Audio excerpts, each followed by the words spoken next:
किसी गांव में एक गरीब लकड़हारा रहता था। वो सारा दिन जंगल से लकड़ियां काटता और इतने पैसे कमा पाता कि उसकी बीवी और बच्चों को दिन में एक बार रोटी खाने को मिलती। कभी कभार उसकी बीवी और बच्चे यूं ही भूखे सो जाते थे। लकड़हारे के 5 लड़कियां और 2 लड़के थे, लेकिन वो सब बहुत खूबसूरत और तहजीब याफ्ता थे। वालिदैन की बात मानते थे।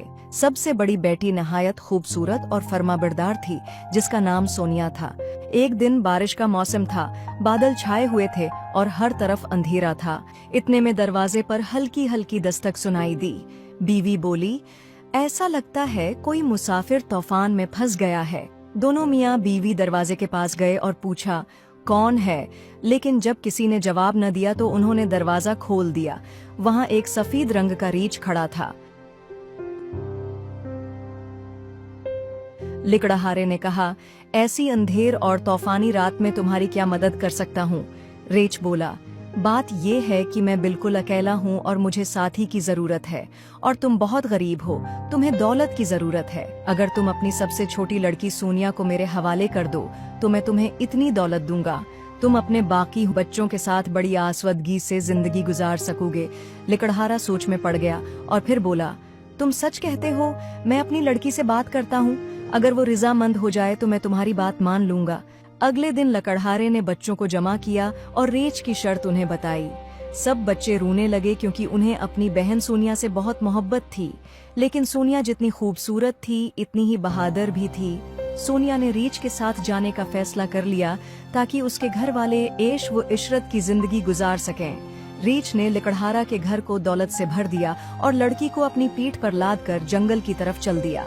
वो चलता रहा यहाँ तक कि एक पहाड़ी के करीब पहुँचा।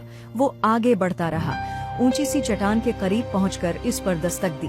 लड़की की हैरत की अंतहा न रही जब उसने देखा कि चट्टान में एक छोटा सा दरवाजा खुल गया।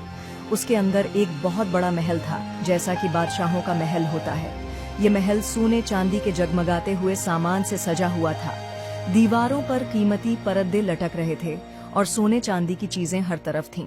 सोनिया हैरत से आंखें फाड़कर ये सब कुछ देख रही थी। ये सब तुम्हारा है, रीछ ने सोनिया से कहा। फिर वो एक सजे हुए कमरे में गए और खाना खाया। खाना बहुत मजेदार था, इतना मजेदार कि सोनिया ने ख्वाब में भी कभी ऐसा खाना नहीं खाया था। रात हो चुकी थी, सोनिया थक गई थी और उसे नींद आ रही थी। तब रीछ ने कहा, ये घंटी लो, जिस चीज की भी जरूरत हो घंटी बजाना। जब घंटी बजाओगी तो वो चीज खुद ब खुद तुम्हारे पास आ जाएगी। जैसे ही सोनिया ने घंटी बजाई, वो एक खूबसूरत सोने के कमरे में पहुंच गई, लेकिन कमरे में कोई मोमबत्ती की रोशनी नहीं थी। सोनिया बस्तर पर लेट गई। उसे महसूस हुआ कि उसके करीब के पलंग पर कोई आकर लेट गया है।